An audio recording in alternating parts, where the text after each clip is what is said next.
Bonjour à tous et à toutes et bienvenue dans la Watchlist, l'émission qui vous parle séries télé fantasy, fantastique et de science-fiction. Ici Guillaume et je vous propose dans cet épisode de découvrir ou redécouvrir la très étonnante John from Cincinnati, série fantastique diffusée sur HBO en 2007 et dont la première et unique saison a été créée par David Milch, le showrunner à qui l'on doit Deadwood. Je vous laisse en compagnie de CHP, de Briac et de moi-même. Bonne écoute.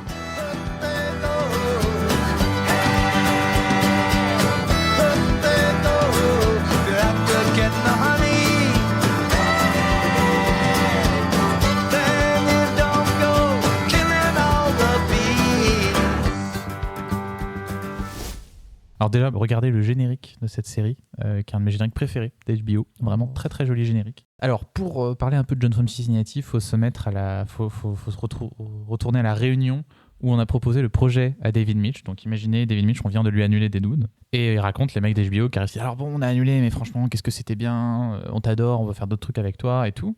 Et il dit, ouais, d'accord, ça marche, bon, voilà. Et ils disent, qu'est-ce que tu dirais de faire un truc sur les surfeurs ? Parce qu'on sait que ça plaît bien, c'est à la part d'audience qui nous intéresse. Et Milch, il dit, je déteste le sable, je déteste la mer et je déteste nager. Du coup, j'ai dit, ok. Parce que son argument, lui, c'est que le thème qui l'intéresse, donc je vous parlais plus tôt, l'unicité des êtres, l'idée d'un espèce d'être commun à toute l'humanité, etc., qu'on appelle non-dualité ou monisme, en fonction de qu'on soit en Orient, en Occident. Bref, il se dit, si je suis pas un arnaqueur et si je suis quelqu'un qui y croit vraiment, je dois pouvoir le retrouver n'importe où. Donc, je dois pouvoir le trouver dans ce sujet qui ne m'intéresse pas non plus et je dois pouvoir en faire quelque chose. Et il dit au mec d'HBO, d'accord, très bien. Par contre, permettez-moi de jouer un petit peu avec. Est-ce que ça pourrait être intéressant qu'on mêle cette série avec l'idée que Dieu envoie quelqu'un après le 11 septembre pour guider l'humanité ? Et les mecs du HBO font « Oui, ok, mais il y aura du surf quand même. » Ouais, il y aura du surf, Et donc, c'est l'idée de base de John from Cincinnati. Alors, en fait, pour vouloir faire un peu plus en détail, c'est que David Milch, il pense que à l'époque, donc on est en 2007, lui, ce qu'il avait peur, c'est que le 11 septembre autorise les États-Unis à faire un génocide des populations arabes. Et son truc, en fait, c'était dans la relation à la télévision. Il pensait que le problème, c'est que la télévision légitimait ce genre de violence. En fait, alors pour lui, l'idée, c'était quand on regardait, par exemple, les images du 11 septembre, au bout d'un moment, on se dit « J'en ai marre de voir ça, je veux voir autre chose ». Et ce que te propose le gouvernement des États-Unis, c'est « Ah bah tiens, on va te proposer la guerre en Irak. Là, on va y aller, on va enlever un dictateur, on va faire tomber les trucs et tu auras ton nouveau feuilleton. » Et lui, il trouvait que la civilisation américaine devenait un feuilleton et légitimait toute cette violence et allait peut-être aller plus loin de la même manière qu'on avait pu aller avec les Indiens, ce dont il parlait dans Deadwood. Et c'est un thème qui l'intéresse beaucoup et qui le passionne. Et son idée, c'était « Et si cet esprit, donc qu'on peut appeler Dieu ou pas, se manifestait, décidait d'envoyer quelqu'un en se disant « Non, faut les arrêter, faut faire quelque chose. » Et ce que ferait cet esprit, c'est de retourner vers ce qui permet d'organiser une société. Et pour Milch, ce qui permet d'organiser une société, c'est notre pouvoir de se mettre d'accord sur dire cet élément signifie ça, c'est le symbole, le langage, etc. Et donc de revenir et d'utiliser les symboles pour contrer ce problème-là. Et il dit par contre, ce serait intéressant si cet esprit venait voir the stupidest fucking people in America, et donc les surfeurs. Et donc c'est le début de la série. Alors pour vous raconter vraiment l'intrigue en elle-même, on suit une famille, même une dynastie de surfeurs avec le patriarche qui s'appelle Mitch Yost, qui est joué par Bruce Greenwood, qui a fait pas mal de choses, mais là j'ai pas d'exemple.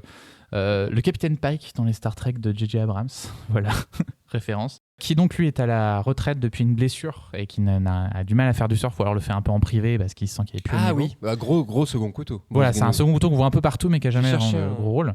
Avec sa femme Sissi, ils tiennent une boutique de surf. Alors ils s'engueulent toujours parce que Sissi, bon, on comprend dans la série, mais elle a des problèmes aussi, elle a vécu des choses assez compliquées. Ils ont un fils qui s'appelle Bucci, qui lui était très prometteur, mais qui est tombé dans la drogue, donc un vrai junkie au moment où la série commence. Mm-hmm. Par contre, le fils de Bucci qu'il a eu avec son ex qui était actrice porno, qui s'appelle Sean, lui est un vrai prodige, vraiment un génie du surf, et beaucoup de choses tournent autour de lui. On suit sa famille qui l'encourage. Tout le monde en gros, on est dans une petite communauté passionnée par le surf, et tout le monde est fasciné par ce que va être capable de faire ce jeune homme. Et autour d'eux, on a tout un ensemble de personnages excentriques. Alors, on a un mafieux hawaïen qui a son espèce d'assistant complètement débile qui s'appelle Palaka. On a un propriétaire d'un motel miteux joué par Luis Guzman. Un certain nombre de personnages très sympas, dont mon préféré qui est joué par... alors, je sais plus le nom de cet acteur. Je crois que c'est Ed O'Neill, le mec qui était dans Marié, 2 enfants. Non. Ouais. Ouais. Dans Family Nana. Love and Marriage. Non, je sais plus. Oui, dans Modern Family, oui, c'est ça. Aussi. Et qui est excellent et qui joue le personnage de Bill, qui est un ancien flic qui a perdu sa femme. Et en fait, elle est morte donc, d'une longue maladie. Elle avait son lit dans l'étage de sa maison. Et en fait, il n'arrive plus à monter l'escalier. Genre, il est obligé de rester en dessous parce qu'il n'arrive pas à monter à l'endroit où est morte sa femme. Et en fait, il a un perroquet. Et il parle tout le temps à son perroquet. Genre, il est tout seul et son truc, c'est de parler à son perroquet tout le temps. Et de parler souvent aux objets et tout. Et en fait, il se trouve que ce perroquet, vous allez voir ou pas, a peut-être des pouvoirs. Et surtout, au moment où commence la série, on est sur la plage, le papa est en train de s'entraîner à faire du surf, et arrive un personnage mystérieux, qu'un mec qui a une tête qui a l'air sympa, qui a genre d'avoir 30 ans, qui s'appelle John, qui dit qu'il vient de Cincinnati. Et en fait, la particularité de John, c'est qu'il ne peut pas parler autrement qu'avec des phrases qu'on lui a déjà dit. Il est obligé, en fait, les personnages vont lui dire des choses au fur et à mesure de la série, et lui va communiquer en prenant des bouts de ce qu'on lui raconte. Donc il n'a jamais une phrase originale, à part la première, qui est la fin est proche. Et ensuite, la série va commencer, et juste après l'avoir rencontré, genre, le père, il pense que c'est un taré qui vient le voir, comme ça. Le père arrive près de sa voiture, commence à se laver, enlever l'eau de mer, et d'un coup, il se rend compte qu'il est en train de léviter. Genre à 30 cm au-dessus du sol. Le père ? Ouais. Et à partir de là, un certain nombre d'événements, et donc la série commence. Je ne vais pas trop vous dévoiler ça, mais il y a un début assez énigmatique. Et alors, donc c'est une série très spéciale, qui n'est pas non plus sans défaut, hein. Il y a peu d'œuvres de toute façon qui sont sans défaut. Moi, les petites choses que je pourrais reprocher, c'est au niveau des acteurs. On a des acteurs géniaux, et à côté, on a des acteurs qui ne sont pas professionnels. Chez les surfeurs, donc chez le jeune fils par exemple, qui était je crois un vrai jeune surfeur, qui moi je trouve joue comme un pied, mais après pour un jeune surfeur de 12 ans, c'est peut-être réaliste, hein, je sais pas, d'avoir l'air aussi couillon. Ça c'est peut-être le problème. Et ensuite la série a un rythme un petit peu bâtard, mais ça c'était la même chose dans la première saison de Deadwood. Il n'y a pas une montée en fait, c'est des à-coups. La série fonctionne par scène un petit peu très impressionnante, puis on repart sur autre chose. Il y a pas, à part le dernier épisode, on ne monte pas vraiment vers quelque chose, c'est un ensemble d'ambiance, d'éléments. Donc ça peut être un peu spécial à regarder sur ce point-là. Mais il y a aussi des moments absolument incroyables. Il y a un espèce de sermon sur la montagne de John où il va parler à tous les personnages qui vont être dans un état de transe en leur annonçant des choses qui vont se passer dans la série, comme une espèce de message à décoder qui est extrêmement puissant et extrêmement fort, qui fait d'ailleurs penser un peu à la séquence de la chambre rouge dans Twin Peaks. C'est un peu le même genre d'élément à décoder. On y revient. Et c'est une série qui a été, donc malheureusement, comme j'en ai déjà parlé, annulée au bout d'une seule saison. Même si on a quand même un truc assez drôle où dans la toute fin du dernier épisode, il y a John qui commence à te raconter ce qui pourrait se passer dans la saison 2, donc ça t'adoucit un petit peu la conclusion, sans doute parce qu'elle était peut-être trop étrange même pour HBO. Alors Milch lui dit qu'il pense que c'est HBO qui a vu qu'ils avaient complètement détourné leur idée de série sur les surfeurs et qui a dit oh là, on va s'arrêter là.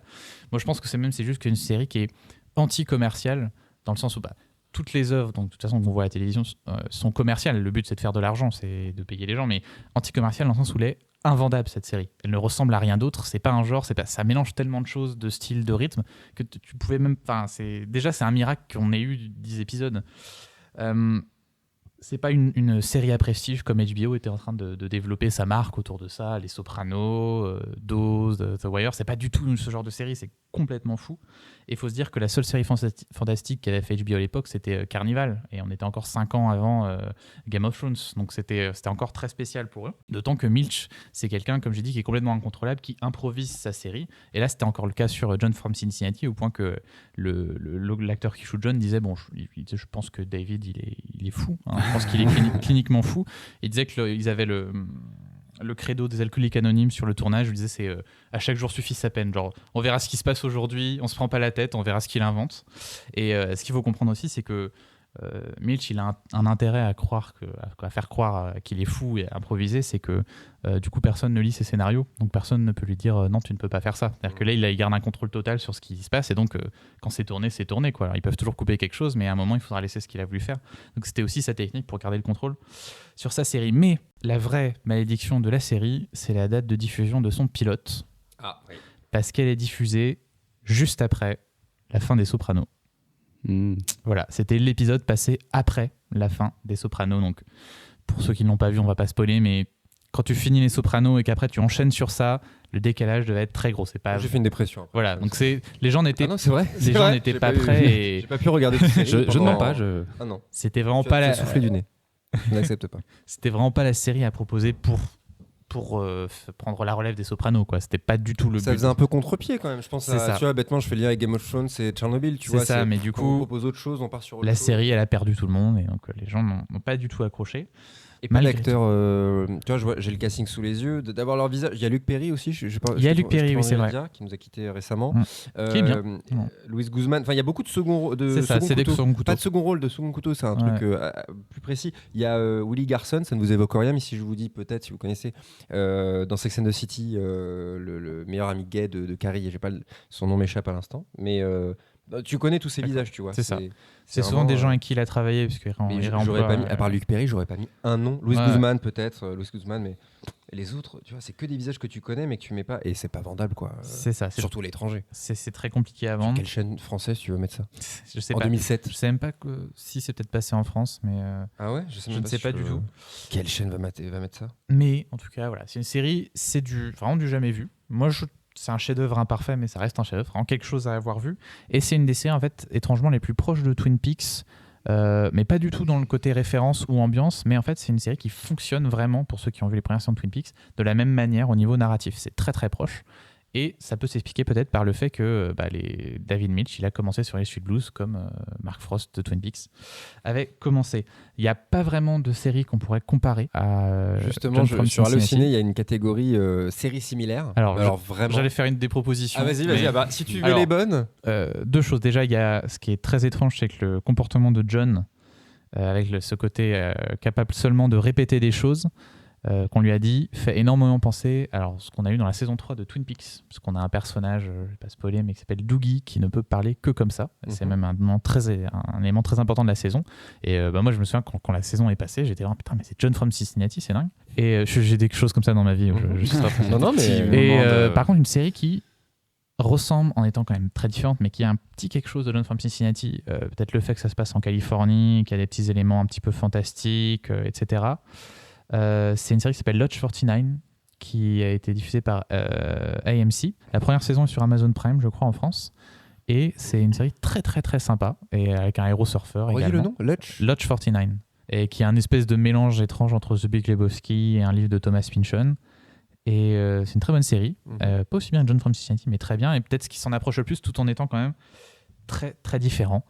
Donc je vous conseille très fortement John from Cincinnati, ça se trouve assez facilement en DVD. Est-ce que même si c'est inclassable, on peut quand même dire que c'est plus proche d'une comédie, d'un drame, c'est quoi un peu, est-ce que faut s'attendre un petit peu à bader dans cette série, ou plutôt à rire un peu, un peu tout en même temps peut-être? Alors je n'irais pas jusqu'à dire que c'est une comédie, mais oui, c'est quand même plus léger que peut-être d'autres séries d'HBO.